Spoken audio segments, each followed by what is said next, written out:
귀한 찬양 감사합니다. 오랜만에 얼굴 보니까 신나지요? 마스크 벗고 한번 소리 한번 지르고 싶은데 아직은 때가 때인지라 옆 사람으로 눈웃음으로 한번 인사하겠습니다. 사랑합니다. 축복합니다. 예. 어떤 분의 눈웃음이 제일 예쁜가요? 다 좋아서 눈이 쭉 눈동자는 안 보일 정도로 감아지시는데 하나님 이 시간 여기 우리와 함께 해주시길 바랍니다. 하나님의 말씀 함께 나누겠습니다. 마태복음 5장 14절 상반절입니다. 마태복음 5장 14절의 앞에 한 문장입니다. 제가 읽어드리겠습니다. 너희는 세상의 빛이라. 아멘. 이것은 하나님 말씀입니다. 우리가 하나님 말씀을 들으면 들은 것에 대해서 응답해야 합니다. 본문은 너는 이라고 하지 않고 너희는 이라고 되어 있습니다. 너희들은 이라고 하는 복수입니다. 한 사람에게 한 이야기가 아니라 제자 공동체, 제자 무리들에게 하신 말씀입니다. 너희들은 세상의 빛이다 라고 말씀하셨으니까 우리가 대답을 해야지요. 어떻게 대답하면 될까요? 이렇게 대답하면 됩니다. 화면에 있는 대로 같이 읽습니다. 우리는 세상의 빛입니다. 응답이 없는 성경 묵상이 아닙니다. 그건 독서입니다.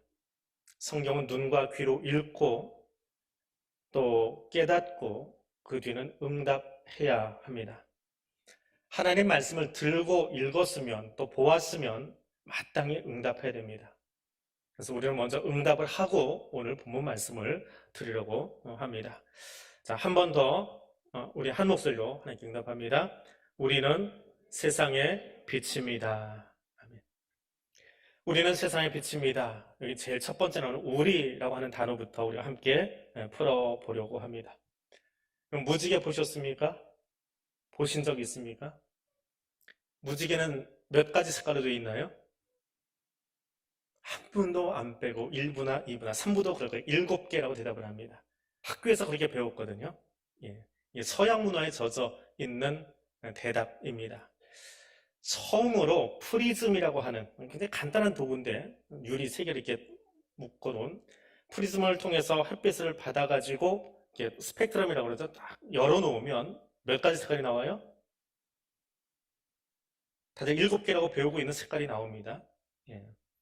왜 그걸 7개라고 하느냐 하면 프리즘을 통해서 처음으로 이 스펙트럼을 만들어낸 사람이 만유인력 법칙을 발견한 뉴턴이라고 하는 사람이라고 그래요. 근데 이 뉴턴이 살고 있던 시대에 세상은 기독교 문화가 세상을 지배하고 있었어요. 기독교 성경에서 가장 완전한 행운의 숫자는 몇입니까? 럭키 세븐이에요. 그래서 빛을 7개다라고 정리를 해버린 거예요. 빨주노초 파남보. 근데 사실은 훨씬 많은 색상이 있습니다. 이게 서양의 성경에 근거한 방식, 성경에서 나온 이 7에 매여서 나온 숫자라고 한다면 동양에서는 가장 아름다운, 그러니까 색이 참 멋있다라고 표현할 때 어떻게 표현합니까?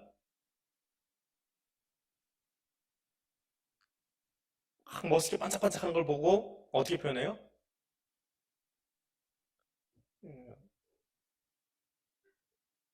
오색 찬란하다 그러죠? 오색 찬란하다. 오색을 이야기합니다. 동양에서는 오색을 이야기해요. 왜 오색일까요? 음양오행설이라고 하는 것 때문에 그래요. 그래서 오색 찬란하다. 그래서 동양권에서 보는 무지개는 몇 가지 색깔이요? 5가지 색깔이요. 어떻게 5개일까요? 빨로파 흰검. 에이 무슨 흰색 검색. 이게 우리가 서양 문화에 젖어 있어서 그래요. 사고를 너무 경직시켜 놓고 보다 보니까 그렇지요. 동양에서 검은색과 흰색은 아주 예쁜 색이에요. 우리는 무슨 민족이요? 동양 사람이면서 서양 철학에만 젖어 있는 거예요. 백색이 얼마나 깔끔하고 예쁜데요. 장례식에 검은색 입고 가는 건 서양 문화입니다. 동양 문화는 아니고요. 그런 여러 가지 색깔이 있어요. 동양 사람이면서 동양의 문화를 좀 잊어버리고 사는 한국 사람들의 모습이 있습니다. 자, 근데 그게 중요한 게 아니고요. 여기서 우리 한 가지 주목할 것이 있습니다. 태양빛을 프리즘을 통해서 스펙트럼을 시키니까 7개가 되었건 5개가 되었건 색깔이 나누어집니다.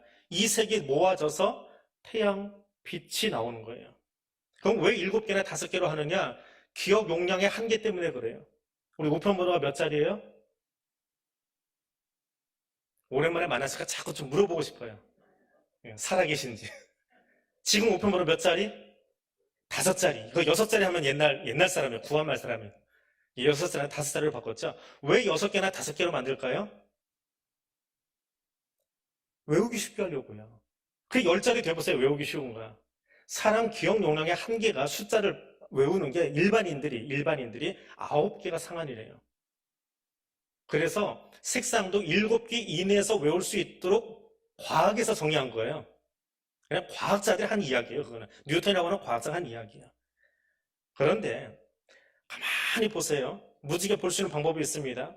저는 하루에 한 번씩 봐요. 텃밭에다 물을 뿌리고 이렇게 위에다가 분무를 하면 태양이 뒤에서 여기 앞에 무지개가 나타나요. 그거를 요즘 얼마나 성능이 좋습니까? 휴대폰으로 찍어가지고, 그 좋은 휴대폰으로 찍어가지고 확대해 보세요. 빨강색과 주황색 사이에 무슨 색깔이 있어요? 네? 수도 없이 많은 색이 있어요. 빨간색도 아니고 주황색도 아니고 수도 없이 많은 색깔들이 거기 있어요. 그게 빨간색부터 보라색까지 쫙 펼쳐져 있어요. 근데 그걸 왜 7개라고 그래요? 그 많은 색이 모여서 태양빛이 되는 거예요. 마찬가지예요. 마찬가지예요. 태양을 나누면 서양 학문의 근거에서 7개만이 아니라 또 동양 문화의 근거에서 5색 찬란함이 아니라 훨씬 많은 종류의 색상이 어우러서 하나의 빛을 만들어내는 것처럼 우리를 보자고요. 제자 공동체를 보자고요.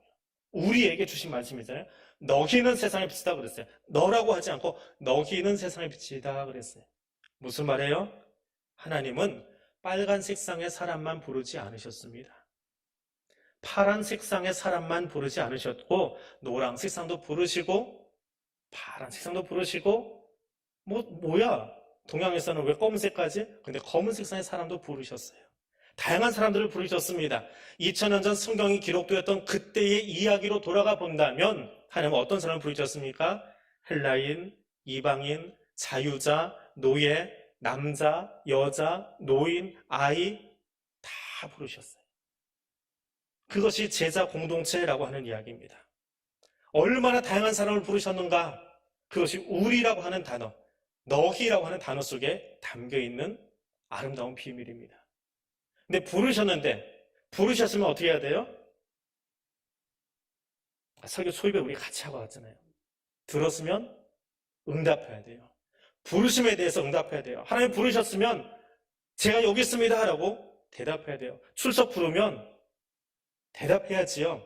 부르셨으면 응답해야 돼요. 빨간 성품을 가졌건 노란 성품을 가졌건 그런 가치관을 가졌건 성품이 무엇이냐고 중요한 것이 아니라 그 사람을 부르셨으면 나는 그 하나님의 부르심에 응답해야 돼요. 부름에 응답하지 않는다면 소용이 없습니다.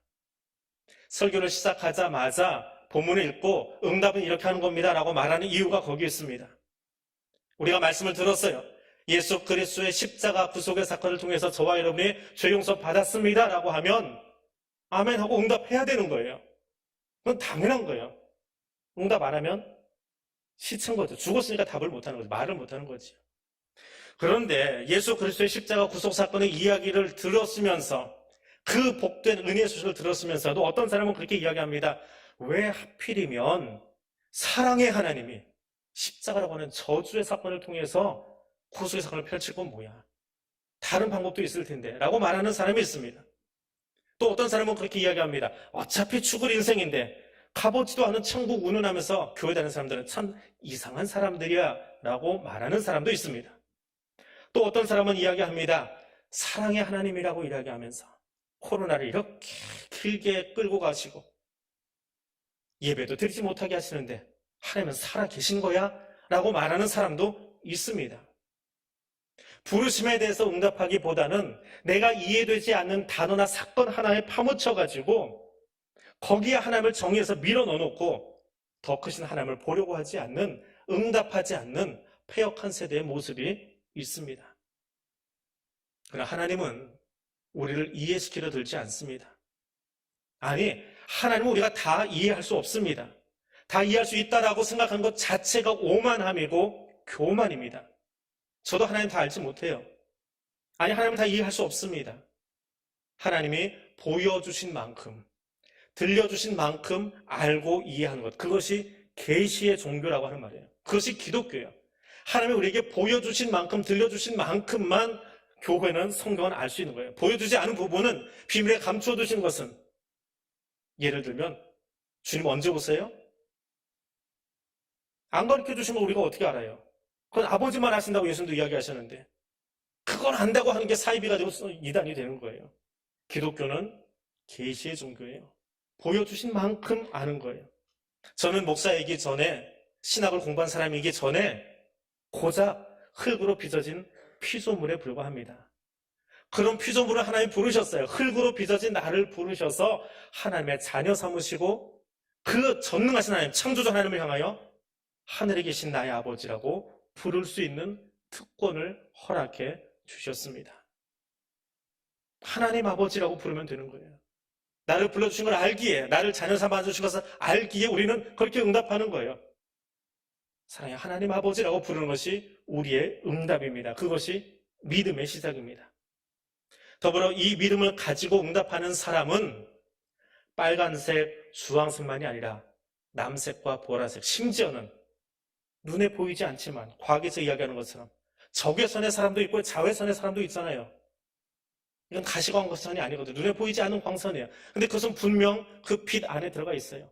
교회 안에 존재감 없이 있는 사람도 있어요. 그러나 그들도 하나님이 부르셨어요. 그것이 제자 공동체입니다. 어떤 성품의 사람, 어떤 모양의 사람을 불렀든지 간에 그들이 빛의 자녀로 하나님 부르심에 응답하고 순종하면서 여기 나와 있음을 기억하는 거예요. 마치 예수님이 세우신 수많은 제자들, 우리가 12명이라고 정의하는 그 12사도들 어떻게 생겼습니까? 베드로, 안드레, 야고보, 요한, 빌립, 다데오, 마태, 그들 성품이 다 똑같아요? 그들이 천편일률적인 모습을 가지고 살았습니까? 아니요. 급한 사람도 있고 더딘 사람도 있고 존재감이 없이 이름만 올려놓은 제자도 있고요. 순교하는 방식도 다 제각각이잖아요.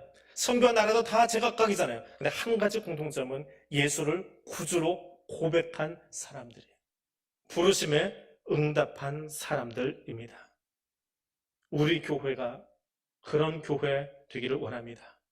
다양한 사람들이 예수의 이름 앞에서 함께 모여서 서로를 용납하고 함께 격려하고 함께 제자됨을 세워갈 수 있는 그런 아름다운 교회가 될 수 있기를 원합니다.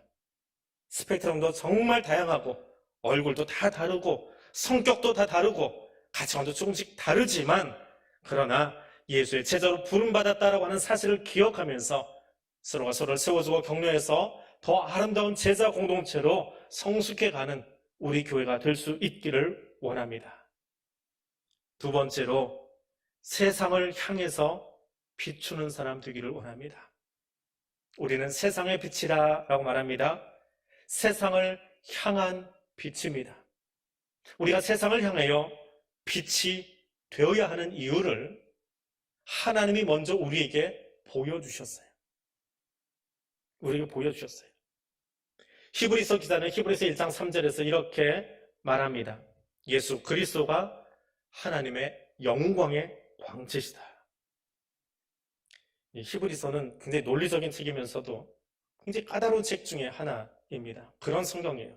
근데 1장 3절에 예수를 정의하면서 예수가 누구시냐 시작하자마자 제일 먼저 하는 정의가 이것입니다. 예수 그리스도 하나님의 영광의 광채다. 그럼 제일 첫 번째 나오는 단어 하나님의 영광, 이게 뭐냐라고 하는 거예요. 영광이 뭐냐? 요즘 사람들은 영광을 자기한테 갖다 써요. 나의 영광, 우리 영광, 민족의 영광. 천만에요. 성경은 영광이라는 단어는 하나님에게만 붙입니다. 근데 그 영광을 에스겔은 그의 선지서 1장 28절에서 이렇게 이야기합니다. 그 사방 광채의 모양은 비 오는 날에 구름에 있는 무지개 같으니 이것이 하나님 영광의 형상의 모양이라. 이게 뭐냐 하면 에스겔이 강가에서 환상을 보는데 환상 가운데 하나님을 봐요. 근데 그 하나님을 보고 나니까 하나님은 어떤 분이시냐? 너무 눈이 부신데 찬란한 무지개 같더라라고 묘사하고 있는 거예요. 근데 사실 이것이 전부는 아니지요. 하나님은 우리가 도저히 눈 뜨고는 가까이 가서 볼 수 없는 그런 존재예요. 때로는 빛으로, 때로는 구름으로, 때로는 화염 속에서, 때로는 떨기나무 가운데서, 때로는 세미한 음성 가운데서 등장하지만 그 하나님의 임재를 경험하고 나면 하나님은 너무 놀라서 찬란하신 분이야. 이것을 표현하는 것이 하나님의 영광이라고 하는 단어. 쉽게 이야기하면 우리의 인식, 우리의 이해를 통해서 하나님이 이런 분이야 라고 말할 때에 하나님의 영광을 보았다라고 표현하는 겁니다. 그런데 더 큰 은혜는요, 하나님 우리가 감히 가까이 할 수도 없고 볼 수도 없는 그 영광스러운 당신의 하나님의 존재를, 그 찬란한 모습을 감추어 두지 않으셨다는 거예요. 하나님 보좌 위에만 놔두시거나 우리가 보면 죽을까봐 하늘 속 창고에다가 가두어 두신 것이 아니라 우리가 볼 수 있도록 해주셨어요. 때로는 그 영광을 보면 내가 죽을까봐 내가 걱정이 돼. 그래서 내가 너를 배려하기 위해서 바위 틈에다가 숨겨놓고, 모세야 고개 들지 마, 손으로 덮어주시는, 배려해주시는 하나님이세요.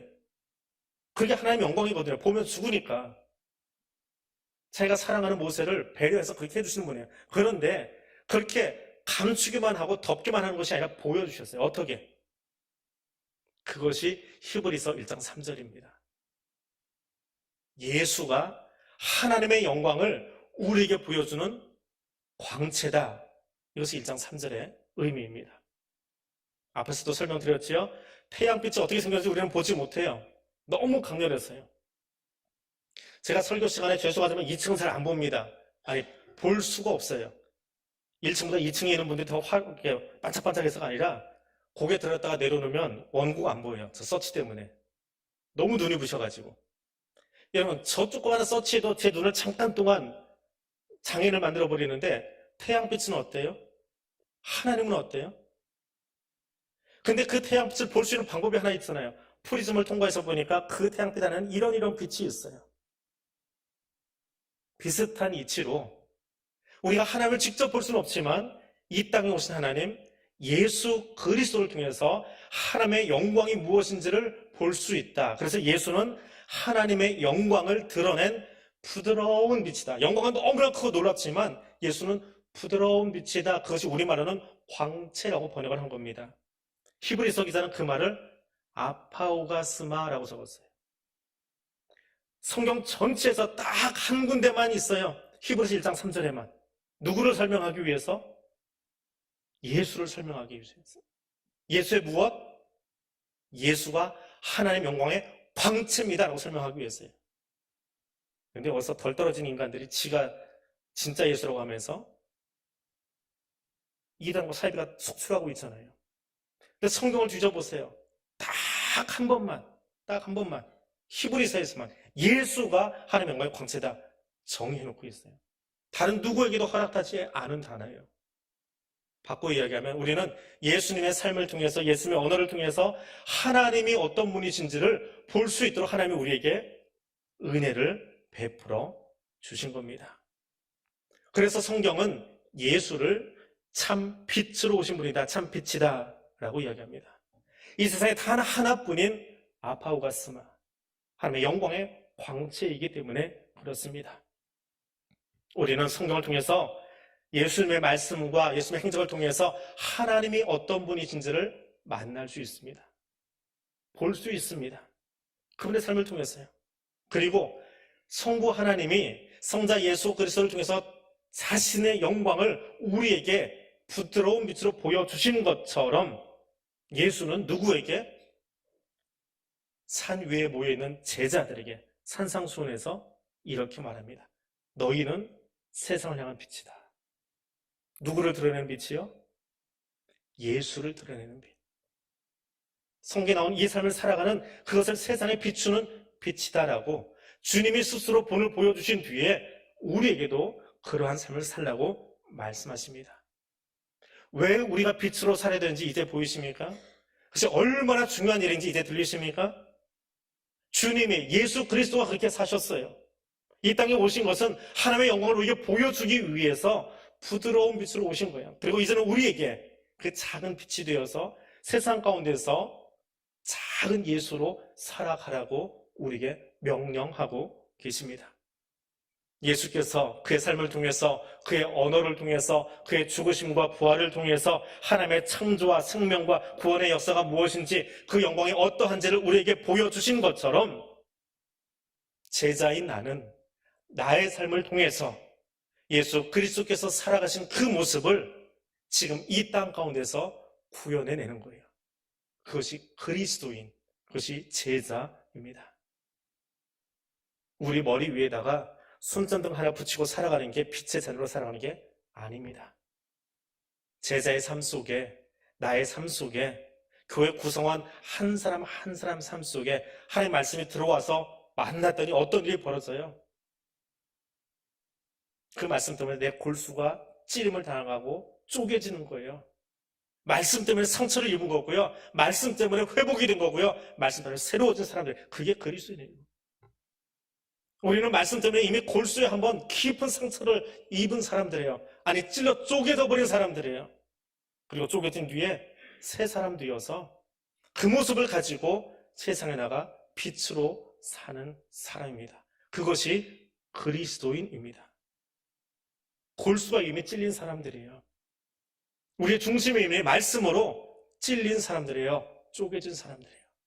그래서 예전과는 전혀 다른 그런 사람들입니다.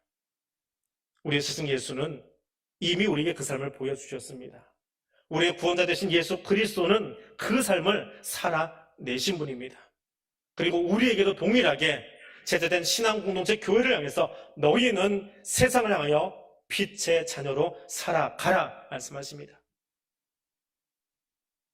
대한교회 성도 여러분, 큰 빛이 되고 싶어서, 그런 삶을 살고 싶어서 그 많은 교회 가운데에 특별히 대한교회 큰 빛이 되기 위해 모인 성도 여러분, 교회 이름값 하며 살 수 있기를 원합니다.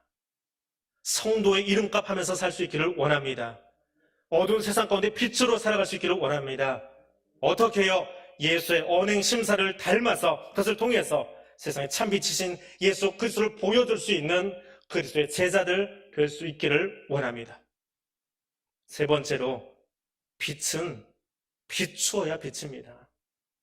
비춰줘야지요. 상자 속에 건전지 넣어놓고 조그만한 꼬마 전구 넣고 연결해도 빛이 나요. 내 뚜껑을 덮어버리면 불은 켜져 있는지 모르지만 밖으로 비춘다라고 말하지 않습니다. 빛은 비추는 거지요. 밖으로 보여지는 거예요. 차를 운전하다 보면 밤에 갈 때 앞에 전조등이라고 불리는 전구가 있습니다. 플라스틱 통 안에 담겨 있어요. 요즘 대부분 이게 투명 플라스틱으로 되어 있죠. 그 안에 전구가 있는데 정말 밝아요. 얼마나 밝은지 몰라요. 근데 밝아도 거기에 먼지가 껴있고 다른 것을 묻어 있으면 빛이 앞으로 나가질 않아요. 깨끗한 그 투명 플라스틱을 지난 다음에 차 앞을 밝혀줘요. 얼마나 환하게 내 길을 밝혀주는지 몰라요. 근데 거기만 전구가 있습니까? 저 뒤에도 불이 있어요. 빨간색 불이 있어가지고 앞차가 갑자기 쓰면 뒷차에게 경고해줘야 되잖아요. 소리 지를 수 없어요. 브레이크만 살짝 갖다 대도 뒤에서 빨간불이 반짝하면서 조심해, 앞차가 섰어. 조심해, 지금 흐름이 멈췄어. 너도 정지해야 돼. 또 어떤 불이 들어와요? 옆에 깜빡깜빡 노란 불이 들어와요. 나 지금 오른쪽으로 갈 거거든? 잠깐만 양보해 줄래? 뒷사람에게 보여줘요. 빛은 뭐 하는 거예요? 더불어 살아가는 공동체 안에서 같은 길을 걸어가고 있는 차량의 흐름 속에서 내가 지금 이 길을 가고 있어. 조심해. 주의해줘. 우리 같이 갈까? 나 오른쪽 갈 거야. 나 왼쪽 갈 거야. 안내해주는 역할을 해요. 그게 빛이에요. 내 앞길을 밝혀주기도 하지만 공동체가 한 마음으로 같이 잘 갈 수 있도록 흐름을 보여주는 것이 빛이라고 하는 겁니다. 빛난다라고 하는 것은 세상을 향해서, 타인을 향해서 보여주는 것입니다. 예수님은 제자들에게 산 위에서 천국 백성으로 살아가는 법을 들려주시면서 너희는 세상을 향하여 빛의 자녀로 빛이 되는 삶을 살아가라 라고 말씀하십니다. 그리고 그 말씀을 들은 제자들은 이렇게 응답합니다. 우리가 세상의 빛입니다. 세상을 향해서 빛을 비추며 살아가겠습니다 라고 응답합니다. 그것이 무엇입니까? 빛은 앞에서 이야기한 것처럼 다양한 스펙트럼, 다양한 색상도 가지고 있지만 또 더불어서 중요한 역할도 하나 해요. 장마가 끝나고 나면 그 다음에 하는 일이 하나 있어요. 장마 끝나면 뭐 하십니까? 해본 사람만 답이 나와요. 안 해본 사람은 답이 안 나와요. 입을 옷까지 다 빼다가 밖에다 널어요. 이런 대한민국의 세계적인 IT 기업이 여러 개 있어요. 거의 뭐 건조기도 지금 열심히 만들어내고 있는데 그거하고는 비교가 안 돼요. 1시간만 갖다 널어놓으면 그 눅눅함이라는 거 있지요. 물에 젖은 건 아닌데 왠지 좀 끈적끈적한 이불의 깊이 표현, 옷의 그 깊이 표현은 그 느낌이 싹 사라져요. 얼마나 좋은지 몰라요. 그냥 널어놓은 것도 기분 좋은데 더 기분 좋은 건 언제예요? 그걸 걷어가지고 누워서 덮었을 때. 그 보송보송한 느낌. 그 기계가 해줄 수 있나요? 그리고 보송보송한 느낌만 있어요? 또 뭐가 있어요? 햇빛의 냄새가 있다니까요. 햇빛 냄새가 있어요. 다 덮고 눈에 아시죠? 덮어본 사람만 하나. 지금까지 안 해보신 분들은 몰라요. 햇빛에 널어본 다음에 한번 덮어보세요. 그 이불에서 나오는 태양의 내음이 있어요. 얼마나 좋은지 몰라요. 그날 밤만큼 행복한 날은 없어요. 장마 지난 뒤에 그 이불 덮고 누운, 태양빛에 말린 그 이불 덮고 누운, 또 그렇게 말린 옷을 딱 입고 나올 때에 그 몸을 감싸고 있는 태양의 느낌. 참 신기하지요? 빛만 있는 게 아니고 향기까지 갖다 전달해서 옷 속에 다 넣어줘요. 그 눅눅함을 다 빼버리고요. 옷 어딘가 깊이 들어있던 곰팡이들도 다 털어내고 뭐 샘플을 거기다 널어놔 보세요. 어디서든지 다 사라져요. 뭐 약보다도 그 어떤 약보다도 독한 약보다도 훨씬 더 강력해요. 그런데 우리 몸에 해롭지는 않아요. 오히려 정말 좋은 기분을 안겨줍니다. 너희는 세상을 향하여 빛을 비추라 라고 말합니다. 그 말은 무엇입니까? 단지 조명장치로 살아가라는 이야기가 아닙니다. 교회가 여기 있으므로, 성도가 거기 서 있으므로 향기가 나야 됩니다. 그것이 빛의 사명을 감당하는 것입니다. 너무 오래돼서 언젠지 모르는데 일지를 적는 것을 쭉 적어놓고 있어요. 2월 25일 화요일 저녁에. 화요일이라 당회를 갑자기 소집할 수는 없고 카톡으로 당회를 했습니다. 장로님, 옆에 교회 부목사가 코로나 확진됐답니다. 그때만 해도 코로나가 너무 무서웠던데 지금보다 훨씬 더 두려움이 심했을 때. 내일 수요기도부터 멈추겠습니다. 동의하시지요? 예 하고 끝났어요. 그리고 다음날 수요기도부터 멈추기 시작한 게 지금 여기까지 왔어요. 2월 25일 일입니다. 그 코로나가 가져다 준 여러 가지 것들, 루머도 얼마나 많은지 모르고요. 정설이다라고 들었는데 일주일 지나니까 기자들이 과학적인 사실 하나도 확인도 안 하고 그냥 올려놔가지고 엉터리입니다. 근데 이미 다 퍼졌어요. 코로나 찔러도 안 죽는데요. 어디 그런 말이 있어요? 실제 논문에 그런 얘기 써있은 적도 없대요. 그런데 홍콩 기자가 써놓은 그 엉터리 뉴스를 그대로 베껴온 Y 기자가 또 그걸 그대로 복사해서 퍼나르는 언론들이 이상한 뉴스를 만드는 거예요. 그건 누모예요. 그런 균이 세상에 어디 있어요? 불에 들어가면 없어져 버리는 게 단백질인데 안 죽는데요. 그런 엉터리 같은 얘기가 어디 있어요? 루머예요. 근데 그거 외에도 해명하고 싶은 루머들이 참 많아요. 정말 루머들이 많아요. 코로나 관련된 루머들이 얼마나 많은지 몰라요. 그런데 더 중요한 건요. 이 루머를 해명하는 것보다 더 어려운 일은요. 코로나19가 가져다 준 두려움이에요. 그거는 지식으로 해결되지 않습니다. 그 눅눅함, 젖은 건 아닌데 눅눅한 것처럼 우리 삶 속에 지금 들어와 있습니다. 그리고 그 눅눅함은 아주 그냥 짜증을 나게 만들죠. 장마철에 눅눅해지면 짜증이 나는 것처럼 코로나 레드 상태가 돼가지고 쉽게 분노하고 쉽게 화를 내고 다른 사람 말은 절대로 믿으려고 하지 않고 내 말만 맞아요. 내 말만. 이 고집스러운 사람들로 자꾸 만들어가요. 코로나가. 코로나에 걸린 건 아닌데 코로나 영향력이 우리를 그렇게 눅눅한 상태로 만들었습니다. 보송보송한 그런 느낌을 가지면 좋은데 그럼 교회가 할 일은 무엇입니까? 바로 그거예요. 세상에 코로나 때문에 정치 때문에 경제 때문에 눅눅하게 끈적하게 살아가는 그 불편한 것을 보송보송하게 만들어줄 수 있는 것이 빛의 역할을 하는 그리스도인의 몫입니다. 그것은 어떤 제습제로도 다 제거할 수 없습니다. 세상은 어떤 위로로 그것을 다 치료해 줄 수 없습니다. 단지 세상은 자기가 아는 지식을 진짜인 줄 알고 다 외친 것뿐이에요. 그게 세상이 하는 방법입니다. 그러나 두려움은 지식으로 해결되지 않아요. 자라 보고 놀란 것은 뭐 보고 놀랍니까? 소뚜껑 보고 놀라요. 근데 그렇게 놀란 사람 들어놓고 이렇게 생긴 게 소뚜껑이야. 자라는 이렇게 생겼어. 가르쳐 준다고 그 다음에 소뚜껑 보면 안 놀랄까요? 아니요. 또 놀라요. 조금 덜한지는 모르겠지만 그게 지식의 한계예요. 우리 이성을 알기는 해주지만 두려움을 떠나가기는 하지 못합니다. 그리고 세상은 지금 그 두려움, 그 불편함으로 살아가고 있어요. 그 눅눅함으로 살아가고 있습니다. 그럼 교회는 세상을 향해서 무엇을 보여줘야 될까요? 우리 대한교회는요, 방역 열심히 합니다. 1부 끝나고 뿌리고요, 2부 끝나고 뿌리고요, 3부 끝나고 뿌리고요, 4부 청년 예배 끝나고 뿌려요. 주일 예배 드리기 전에 토요일 날 되면 한 번 더 전체적으로 소독을 하고 있습니다. 그저께도 소독했고요, 어제도 또 뿌렸어요. 저는 방에서 퇴근할 때마다 제 방에다 뿌리고 나가요. 그리고 매일 하고 있습니다. 예배 드릴 때요, 파란 딱지 있는 데만 앉아요. 마스크 다 쓰고 벗지 않아요. 예배 끝나고 나가서 확성기 들고 세상에다 그 이야기 할까요? 우리 대학교 이렇게 열심히 하고 있으니까 믿어주세요 라고 이야기하면 될까요? 사람들은 몰라요. 얘네서 우리가 어떤 모습으로 어떻게 잘 지켜오는지요. 예배 열심히 잘 드렸는데 그렇게 드리면 뭐합니까? 세상에 보여주지 않는데요. 작지만 한 가지씩 보송보송한 이야기를 보여주고 들려줬으면 좋겠습니다. 오랜만에 만나니까 하고 싶은 일이 있어요. 오랜만에 보니까 전화로만 이야기 듣다가 좀 아픈 분들 만나면 정말 꼭 끌어안아주고 싶어요. 안아주고 싶어요. 뭐 일부 끝나고도 어떤 분 이렇게 안아드리고 기도했는데 죄송한데 들어가서 제 방에 가서 다시 소독제 뿌렸어요. 혹시 몰랐어요. 아무도 모르잖아요. 예배 끝나고 나가는데 나는 코로나 안 걸렸어요. 저 코로나 안 걸렸어요. 괜찮아요. 우리 아이 계속 병원 다니고 있지만 코로나 검사 몇 번 받았고요. 괜찮아요. 그래서 악수해요. 그래서 안아줘요. 우리끼리 괜찮아요. 우리끼리는 아무렇지도 않아요. 그런데 밖에 있는 사람들이 교인을 바라보면 거봐 니들은 그거 안 지키잖아.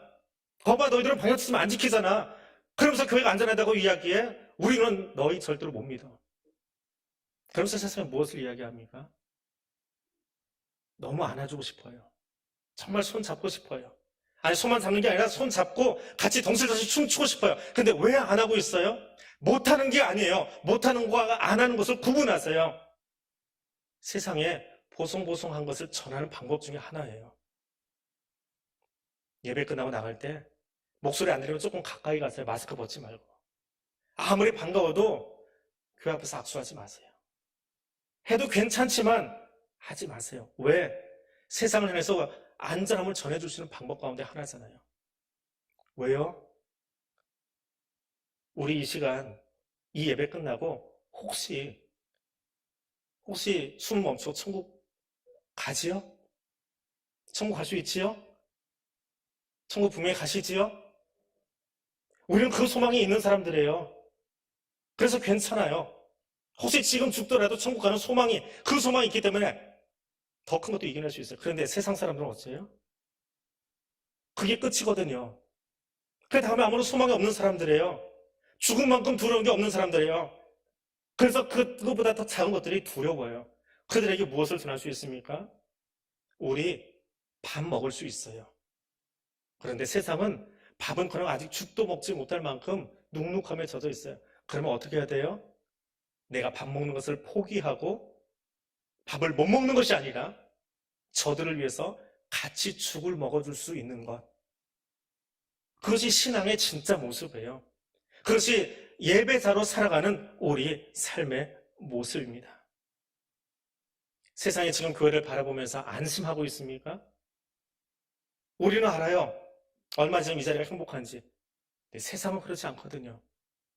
그들이 가진 두려움을 지식으로 다 해결해 줄 수 없거든요. 그래서 그래요. 특별히 의료인들, 병원, 한의원 출근하시는 분들 맨날 그 원장님이 그러잖아요.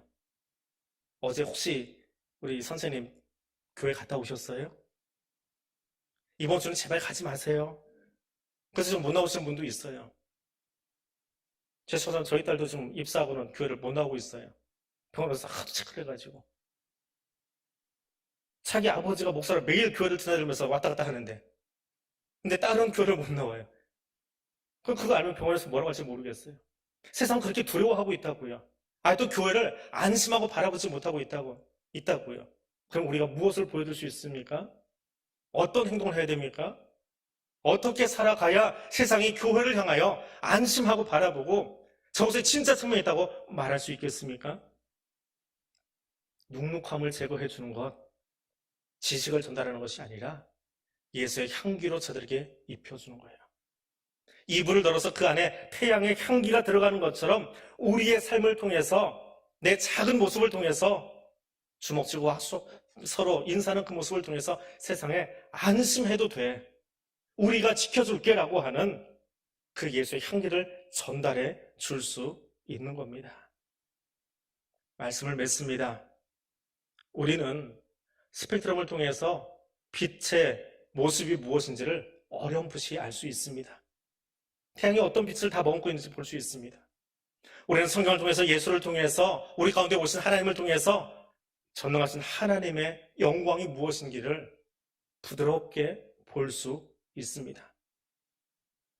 그리고 빛으로 사는 우리의 삶을 통해서, 제자된 나의 삶을 통해서 세상은 두려움과 불안함 속에서 진정한 평안이 무엇인지 우리의 눈빛, 우리의 손짓 속에서 예수를 만날 수 있는 것입니다. 제가 여자 화장실은 안 들어가 봐서 모르겠습니다. 남자 화장실에 들어가면, 교회 화장실 말고요, 고속도로 휴게소 있는 화장실에 들어가면 남자 화장실에 이런 문구가 하나 써 있습니다. 아름다운 사람이 머문 자리도 아름답습니다. 한 걸음만 앞으로 와주세요 라고 되어 있습니다. 동일한 이치로 우리에게도 적용합니다. 예수의 제자로 사는 사람의 머문 자리는 아름답습니다. 왜냐하면 그곳에 위로가 있고 편안함이 있기 때문에 그렇습니다. 그 예수의 향기를 남길 수 있기를 원합니다. 코로나19 종식됩니다. 그런데 종식되어도 우리들 안에 있는 두려움과 그 눅눅함은 쉽게 지워지지 않을 겁니다. 그건 누가 제거해 줄까요? 방역당국이요? 더 큰 나라요? 제약회사요? 아닙니다. 그 불안함과 불신과 절망을 해결해 줄 수 있는 분은 예수밖에 없습니다. 그것이 교회의 몫입니다. 그것이 그리스도인의 몫입니다. 그것이 빛의 자녀로 살아가는 오늘 저와 여러분의 몫입니다. 그것을 위해서 고민하고, 그것을 위해서 기도하고, 그래서 여러분이 머문 자리에는 예수의 내음만이 진하게 남을 수 있는 멋진 제자들 될 수 있기를 주님의 이름으로 부탁드립니다. 기도하겠습니다. 영광 중에 거하시는 하나님, 하나님의 영광을 예수 그리스도를 통하여 우리에게 광채로 보여주심을 감사합니다. 우리 가운데 오신 성자 하나님, 산 위에서 제자들을 가르치시며 너희는 세상의 빛이라 말씀하심을 들었습니다. 이제 우리가 응답하겠습니다. 우리가 세상의 빛입니다. 우리가 세상을 향하여 나아가겠습니다. 우리가 세상을 향해 예배자의 삶으로 빛을 비추겠습니다. 삶이 힘들고 고나여 눅눅하고 곰팡이 가득하다 하지만 말씀으로 인해서 골수의 찔림을 받고 변화된 우리가 나가서 세상을 예수의 향기로 채워가겠습니다. 성령 하나님, 이 사명 감당하도록 우리를 인도하여 주옵소서. 예수님 이름으로 기도드립니다. 아멘. 다 함께 502장 찬송 드리겠습니다.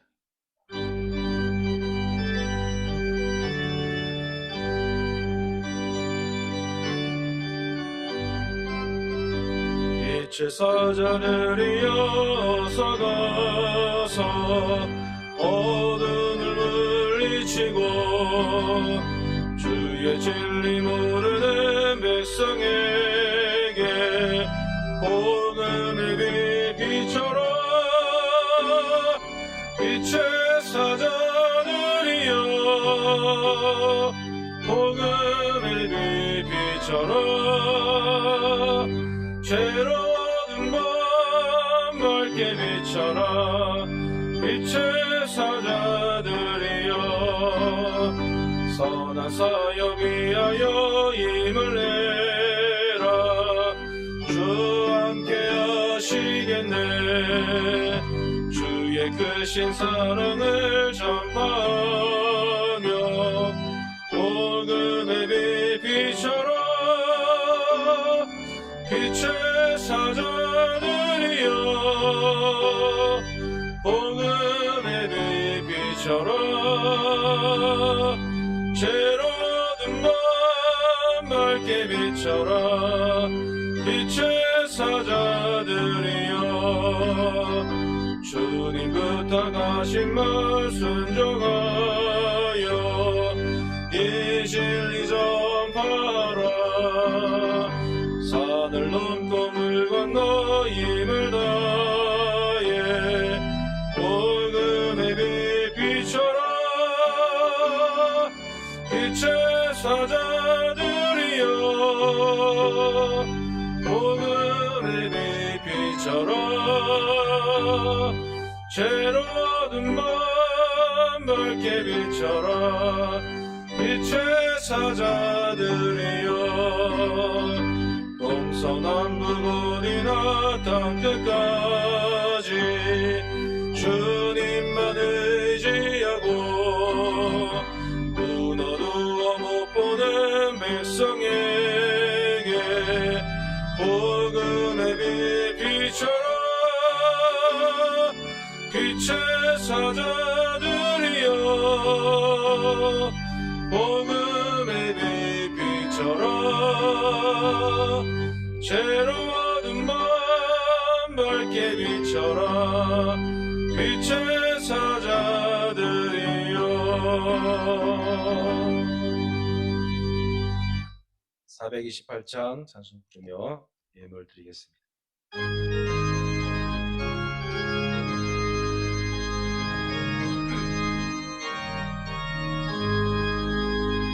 내 영혼의 빛비치니 주 영광 찬란해 이 세상 어떤 빛보다 이 빛 더 빛나네 주의 영광 빛난 광채 내게 비춰주시옵소서